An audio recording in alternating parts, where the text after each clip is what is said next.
खबर दमदार में आप सभी का बहुत स्वागत है। मैं हूं आपके साथ में मनदीप। खबरों की शुरुआत करते हैं। फर्रुखाबाद दीवार के मलबे से निकाले गए दोनों लोगों की मौत हो गई है। 2 अन्य लोगों के दबे होने की आशंका है। रेस्क्यू में जुटी है पुलिस प्रशासन की टीम और डीएम-एसपी ने घटनास्थल का जायजा लिया। थाना कादरी गेट क्षेत्र के अड़ियाना मोहल्ले का ये मामला है। ये तस्वीरें आपको दिखा रहे हैं। कंस्ट्रक्शन का काम यहाँ पर चल रहा था और इसी दौरान यहाँ पर दीवार गिर गई, जिसके अंदर 4 लोगों के दबे होने की आशंका थी। 2 लोगों को निकाला गया, अस्पताल पहुंचाया गया, लेकिन इलाज के दौरान उनकी मौत हो गई। लेकिन 2 लोगों के अभी भी दबे होने की आशंका है और टीम यहाँ पर लगातार रेस्क्यू ऑपरेशन कर रही है। और उसी दौरान की ये तस्वीरें भी आपको दिखा रहे हैं। जो वहां पर चश्मदीद थे उन्होंने ये जानकारी टीम को दी है कि 4 से 5 लोग इस मलबे के नीचे दबे हैं और 2 और लोग हैं जिनकी तलाश की जा रही है। आशंका है कि 2 लोग अभी भी मलबे के अंदर दबे हुए हैं। ये 2 लोग दबे हुए हैं और दबे हुए थे, उनको जिला अस्पताल भेजा गया है। शायद उनकी डेथ हो गई है। फिर भी हम लोग जिला अस्पताल जाकर देख रहे हैं और संभावना तो नहीं है, फिर भी अपने एहतियात के तौर पर जेसीबी से खुदाई की जा रही है ताकि यदि कोई और दबा हो तो उसकी स्थिति पता चल जाए। देखिए, जो दीवार गिरी है उसमें 2 लोगों के दबे होने की सूचना थी। एक जो व्यक्ति वहाँ काम कर रहा था वो थोड़ा जैसे गिरने लगी वो वहाँ से भाग गया। बाद में खुदाई करने के बाद 2 व्यक्तियों के शव बरामद हुए, जिनको जिला अस्पताल भिजवा दिया गया है। अभी एक्सकवेशन का काम चल रहा है। यदि वैसे तो संभावना नहीं लग रही है, लेकिन यदि कोई और व्यक्ति अंदर पड़ा हो तो उसको निकालने के लिए जेसीबी और तमाम जो भी यहाँ पे राहत सब व्यवस्था वो कराई जा रही है। प्रयागराज में आरोपी को पकड़ने गई पुलिस टीम। शाजापुर में भाजपा विधायक वीर विक्रम सिंह प्रिंस की गाड़ी पर हमला हुआ। कटरा विधायक की कार के टायर से सरिया घोंपा गया था और पुलिस मामले की जांच कर रही है। थाना कटरा क्षेत्र के नवादा गांव की ये पूरी घटना है।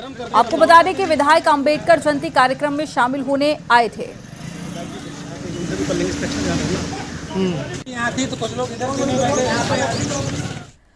और महराजगंज के सिंगापुर गांव में एक बहू पर सास को पीट कर मौत के घाट उतारने का आरोप लगा है। सूचना के बाद में पुलिस मौके पर पहुंची। आरोपी बहू को गिरफ्तार कर जेल भेज दिया। इस घटना से आसपास के क्षेत्र में हड़कंप मच गया। बताया जा रहा है कि घर में किसी बात को लेकर दोनों के बीच में झगड़ा हुआ था। इसके बाद में मारपीट शुरू हो गई।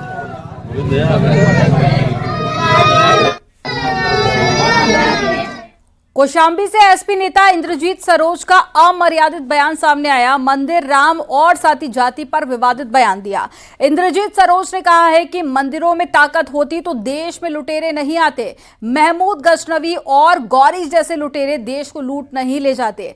राम का नारा लगाने से कुछ नहीं होगा, जय भीम का नारा लगाइए तो आगे बढ़ेंगे। तुलसीदास को लेकर भी इंद्रजीत सरोज ने विवादित बयान दिया है।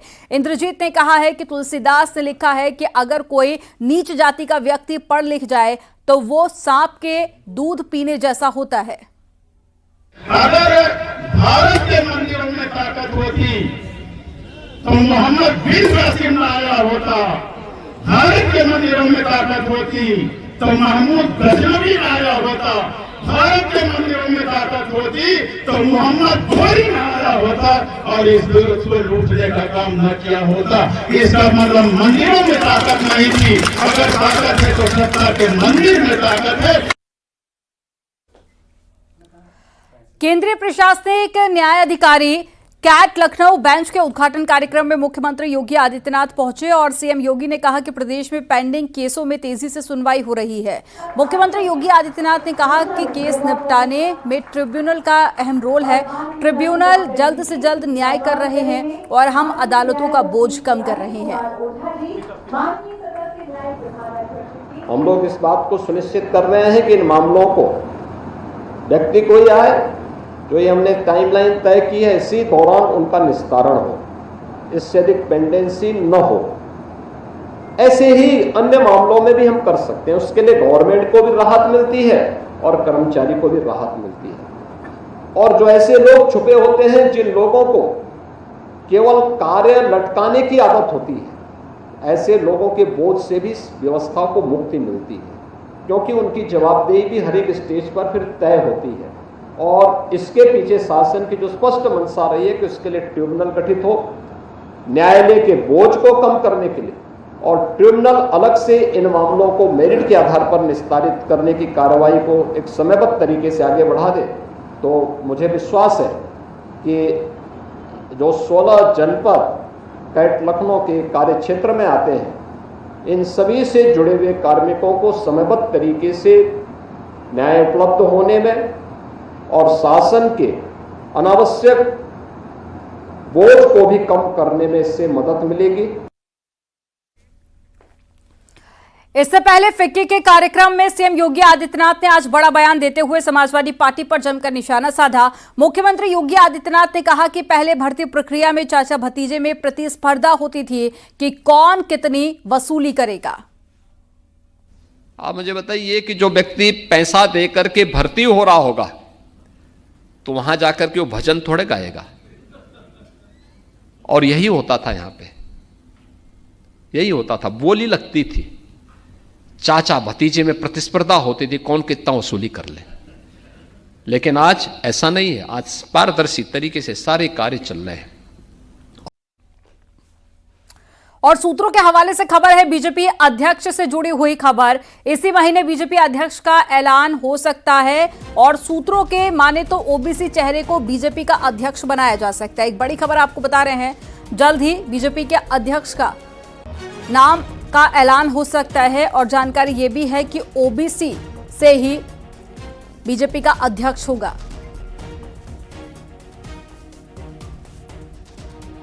और कानपुर में अफीम कोठी स्थित प्रांतीय कार्यालय केशव भवन का उद्घाटन आरएसएस प्रमुख मोहन भागवत ने किया।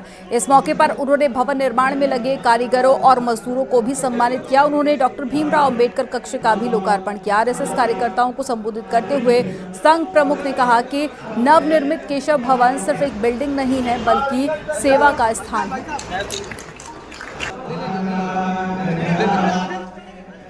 कार्यालय एक भवन नहीं होता, केवल कार्यालय कुछ कागज पत्रों के रखने की या कुछ लोगों के रहने की जगह नहीं होता। वहां पर संघ का घनीभूत अनुभव मिलता है। संघ का काम सबको जोड़ने का है, तो कार्यालय में वो जोड़ने वाले स्वभाव का अनुभव मिलता है। संघ का कार्य सबके जीवन में सत्य, करुणा, शुचिता और तपस की प्रवृत्तियां भरना है। प्रधानमंत्री मोदी 24 अप्रैल को कानपुर पहुंच सकते हैं और चुन्नीगंज से घंटाघर तक बने मेट्रो का प्रधानमंत्री मोदी उद्घाटन कर सकते हैं। इसके अलावा पीएम मोदी पनकी स्थित पावर हाउस का भी उद्घाटन करेंगे। और पीएम मोदी के संभावित दौरे को देखते हुए जिलाधिकारी ने नयागंज स्थित मेट्रो स्टेशन का निरीक्षण किया और अधिकारियों को कड़े निर्देश जारी किए। में भी शीघ्र ही माननीय प्रधानमंत्री जी का भी भ्रमण प्रस्तावित है और जो एक हमारी महत्वाकांक्षी योजना है कानपुर मेट्रो की, जिसका एक फेज पहले इनॉग्रेट हो चुका है और उसी क्रम में जो कानपुर सेंट्रल से चुन्नीगंज का सेक्शन है उसका भी लोकार्पण होना है पब्लिक के लिए यूज करने के लिए। और उसके अलावा जो हमारा नेवेली पावर प्लांट है घाटमपुर में, उसकी 650 मेगावाट की यूनिट का लोकार्पण होना है और पनकी का भी। और इसके अलावा भी करीब 200-250 हमारी ऐसी परियोजनाएं हैं जिसका शिलान्यास और लोकार्पण प्रस्तावित है। चंद्रशेखर आजाद मैदान में हम लोग इसको प्रपोज किया है, अभी उच्च स्तर पर इसकी और समीक्षा की जा रही है। और ग्रेटर नोएडा से खबर है, जहां पर चेरी काउंटी सोसाइटी के एक फ्लैट में आग लगने से हड़कंप मच गया। दमकल विभाग की टीम मौके पर पहुंची और चेरी काउंटी सोसाइटी की घटना है जहां पर फ्लैट में आग लगी थी और आग पर कंट्रोल किया गया। ये तस्वीरें आप देख रहे हैं। हालांकि आग कैसे लगी इसकी जांच की जा रही है, लेकिन शॉर्ट सर्किट एक बड़ी वजह माना जा रहा है।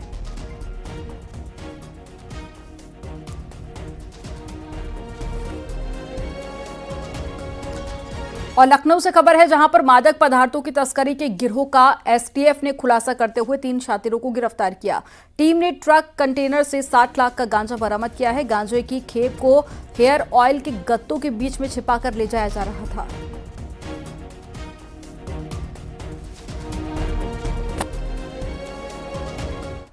और झांसी में किराने की दुकान में देसी शराब की बिक्री का वीडियो वायरल हुआ है। वायरल वीडियो मोट कोतवाली क्षेत्र के ग्राम बुढ़ावली का है, जहां पर आबकारी अधिकारी ने बताया कि मामला उनके संज्ञान में आया, लिहाजा वीडियो की जांच की जा रही है। उन्होंने कार्रवाई का भरोसा दिलाया है।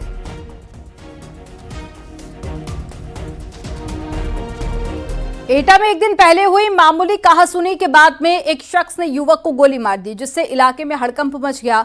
पुलिस ने आरोपी शख्स को तमंचे के साथ गिरफ्तार कर लिया। फिलहाल घायल को अस्पताल में भर्ती कराया गया। पीड़ित दलित समाज से बताया जा रहा है, जिसके बाद में अंबेडकर जयंती की शोभा यात्रा में शामिल दलित समाज के लोगों ने हंगामा किया। लोगों ने सड़क जाम कर विरोध जताया। जलेसर कोतवाली क्षेत्र के कस्बा का यह पूरा मामला है।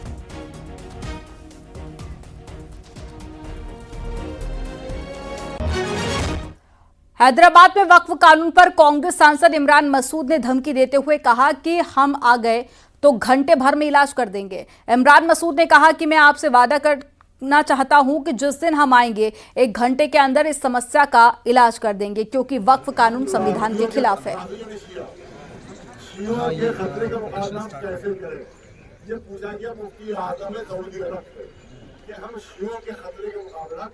ये बात ये कांग्रेस गारंटी है इस बात की कि आपके मजहबी किसी की बर्दाश्त करने के सिपाही की हैसियत आपसे कहना चाहता हूं कि जिस दिन सरकार में आएंगे 1 घंटे के अंदर इसको जो कानून बना करके लाए हो हम इसको ठीक करने का काम करते हैं।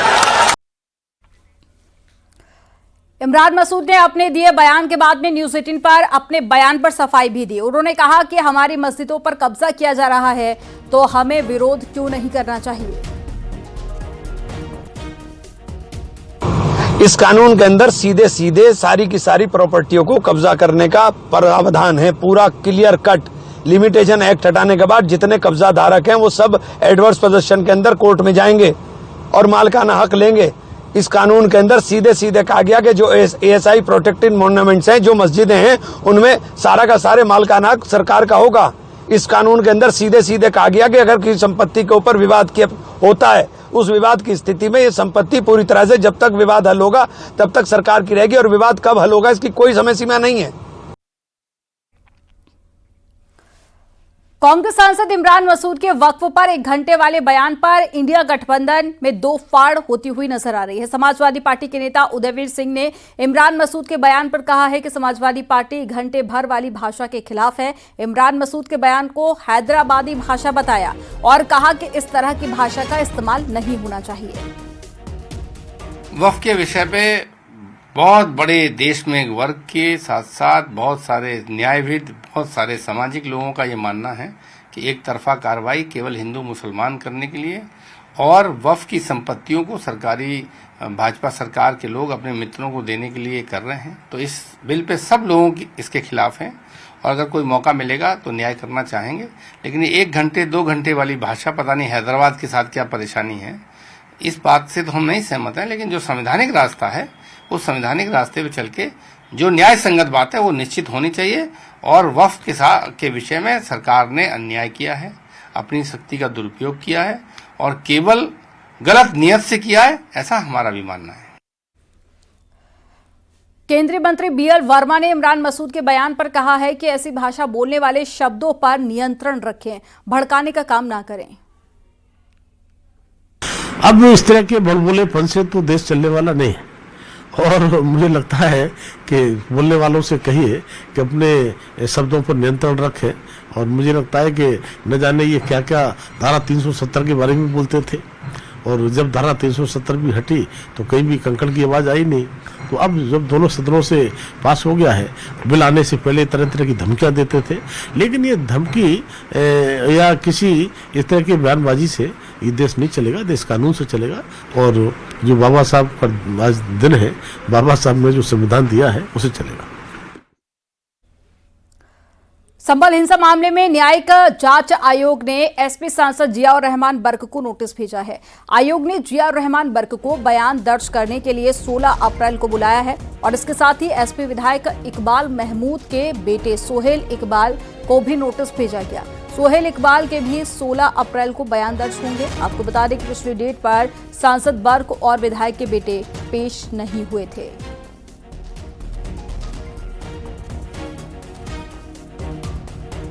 और संभल में पुलिस ने एसपी एमएलए के बेटे के खिलाफ एफआईआर दर्ज की है। धनारी थाना इलाके की ये घटना बताई जा रही है। एसपी एमएलए राम खिलाड़ी यादव के बेटे अखिलेश यादव पर बगैर अनुमति के रैली निकालने और अहीर रेजिमेंट का बोर्ड लगाने का भी आरोप है। 3 अप्रैल की ये घटना है। वायरल वीडियो का संज्ञान लेकर पुलिस ने इस पूरे मामले में केस दर्ज कर लिया है। इस मामले में गुन्नौर के एसपी एमएलए के बेटे समेत 13 लोग नामजद आरोपी हैं।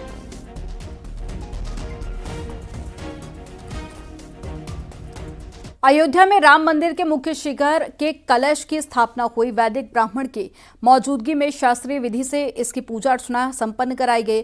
अब जल्द ही मुख्य शिखर पर ध्वजा की स्थापना होगी। साथ ही मंदिर के शिखर पर तड़ित चालक भी लगाया जाएगा। राम मंदिर ट्रस्ट के महासचिव चंपत राय ने कहा है कि बैसाखी और अंबेडकर जयंती के पावन पर्व पर शिखर निर्माण पूरा हो चुका है। अब परकोटा के 6 मंदिरों पर कलश स्थापित किए जाएंगे।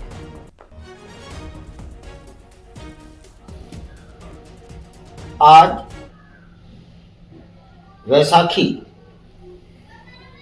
और बाबा साहब भीमराव अंबेडकर की जन्म जयंती का पवित्र दिन 14 अप्रैल 2025 सोमवार को अयोध्या में निर्माण किए जा रहे श्री राम जन्मभूमि के भव्य मंदिर के गर्भगृह का शिखर ये लगभग पूर्ण हो चुका है। आगरा के थाना कमला नगर पुलिस को बड़ी सफलता मिली है और पुलिस ने एटीएम मशीन में छेड़छाड़ कर पैसे निकालने वाले 2 बदमाशों को गिरफ्तार कर लिया, जिनके पास से हजारों की नकदी और एक एटीएम की चाबी भी बरामद हुई है। आरोपियों ने पूछताछ में बताया कि ये लोग एटीएम मशीन में एक पत्ती लगा देते थे, जिससे कि कोई भी व्यक्ति एटीएम में पैसे निकालता था तो पैसे उनके खाते से तो कट जाते थे, लेकिन मशीन से बाहर नहीं आते थे। और उसके बाद में ये शातिर बाद में एटीएम मशीन में से उस पत्ती को हटाकर पैसे निकालते थे। लगा करके पैसे रुकवा देते थे और फिर बाद में निकाल लेते थे। इस क्रम में इनको गिरफ्तार किया जा रहा है। बाकी थाना क्षेत्रों में भी पता कराया गया। हरी पर्वत और मंडोला क्षेत्र में भी इन्होंने कुछ घटनाएं की हैं। इस पूरे उसकी हम लोग जाँच कर रहे हैं। इसकी और झांसी में एक शख्स ने अपनी पत्नी को पढ़ाने के लिए चोरी की है और साथ ही पति का दोस्त भी अपनी फीस भरने के लिए चोरी में शामिल हो गया। मामला बबीना का है, जहां पर पुलिस ने 3 चोरों को गिरफ्तार कर उनके पास से 6,000 रुपए और चोरी का सामान भी बरामद किया। पुलिस के मुताबिक कुछ दिन पहले चोर अभय ने लव मैरिज की थी, जिसके बाद में पत्नी की फीस भरने के लिए उसके पास पैसे नहीं थे और इसीलिए उसने चोरी की। पुलिस ने दोनों आरोपियों को गिरफ्तार कर लिया है। चंदू यादव ये पूर्व में लूट में जेल जा चुका है और बाकी अन्य दोनों की अभी कोई क्रिमिनल हिस्ट्री नहीं है। सर कुछ क्वांटिटी जानकारी, कितना क्वांटिटी उन्होंने खाद्य तेल चोरी किया था? ये करीब 12 पाउच पतंजलि का खाद्य तेल और 12 बाटल पतंजलि का जो 1 लीटर वाला खाद्य तेल का बाटल है वो, प्लस कुछ क्लीनर आदि जो टॉयलेट क्लीनर आदि ये सब चोरी किया है। और सड़कों पर रफ्तार का कहर जारी है। शामली में एक तेज रफ्तार ट्रक बेकाबू होकर पलट गया। ट्रक की चपेट में आने से मां बेटे की मौत हो गई है। ट्रक में लोहे का सरिया भरा हुआ था, जिसमें दबकर महिला की मौके पर मौत हो गई, जबकि ग्रामीणों ने बेटे को जिला चिकित्सालय में भर्ती कराया, जहां पर उपचार के दौरान उसकी मौत हो गई। हादसे के बाद में आरोपी ट्रक चालक मौके से फरार हो गया। थाना आदर्श मंडी क्षेत्र की घटना है।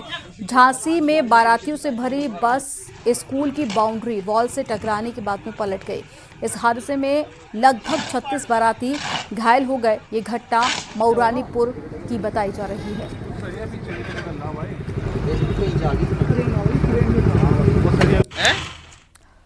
खबर देवरिया जिले से है, जहां पर बस और टैंकर में भीषण टक्कर हो गई। 31 यात्री गंभीर रूप से घायल हो गए हैं। हादसा गौरी बाजार थाना क्षेत्र के पास हुआ है और एक्सीडेंट इतना भीषण था कि शीशे तोड़कर यात्रियों को निकालना पड़ा। हादसे के बाद चीख पुकार मच गई और बताया ये भी जा रहा है कि टैंकर गोरखपुर से देवरिया की तरफ जा रहा था और इसी के पीछे बस भी आ रही थी। बस ने टैंकर में पीछे से टक्कर मारी, जिससे बस में बैठे सभी यात्री घायल हो गए। हादसे की सूचना के बाद में स्थानीय पुलिस मौके पर पहुंची और कड़ी मशक्कत के बाद में सभी को बाहर निकाला। डिपो से पहले यहाँ पे मेन मार्केट से थोड़ी सी दूरी पे एक्सीडेंट हुआ है और लगभग 40 लोग बस में सवार थे, 40 लोग पूरे घायल हैं। अच्छा, किससे किससे टक्कर हुई है? टैंकर से और बस में। क्या स्थिति है लोगों की? स्थिति बहुत नाजुक है। कम से कम 7-8 एम्बुलेंस गया है, 2-3 ऑटो से लोग यहाँ से भिजवाए हैं और 2 पिकअप से भी लोग गए हैं। स्थिति कई लोगों की, कम से कम 10 लोगों की स्थिति नाजुक है। देखिए, बैतालपुर कस्बे में हमारे एक अनुबंधित बस और एक टैंकर के बीच में टक्कर होने से ये हादसा हुआ है और हमारे 31 लोग घायल हो गए थे, जिनमें से एक को गोरखपुर रेफर किया गया है और कुछ को प्राथमिक उपचार करके छोड़ दिया गया है और 28 लोग अभी हमारे यहाँ पर मेडिकल कॉलेज में भर्ती हैं। सभी मरीजों को मेरे द्वारा देखा गया है, सभी लोगों को सही उपचार अच्छे से उपलब्ध कराया जा रहा है और मुझे उम्मीद है कि सभी लोग यहाँ से पूरी तरह से ठीक होकर निकलेंगे। हाथरस से खबर है, जहां पर एक सरकारी प्राथमिक विद्यालय में सांस्कृतिक कार्यक्रम में आयोजन का वीडियो वायरल हुआ है और वायरल वीडियो में कुछ बार बालाएं फिल्मी गानों पर ठुमके लगाती हुई दिखाई दे रही हैं। वायरल वीडियो हसायन क्षेत्र का बताया जा रहा है। इस पूरे मामले को लेकर खंड शिक्षा अधिकारी से संपर्क किया गया। उन्होंने बताया कि उन्हें विद्यालय में किसी कार्यक्रम के आयोजन की जानकारी नहीं थी।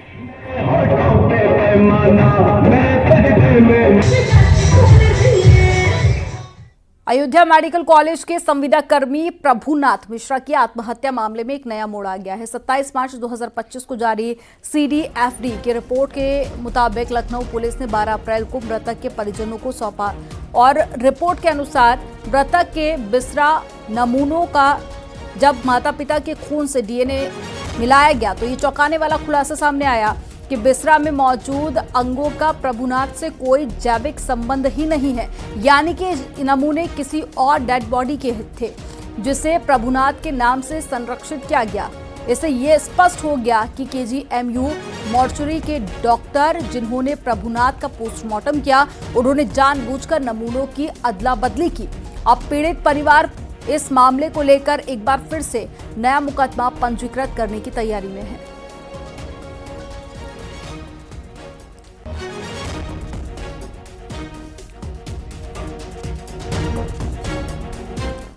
क्या वक्त हो गया एक छोटे से ब्रेक का। आप देखते रहिए न्यूज़ 18।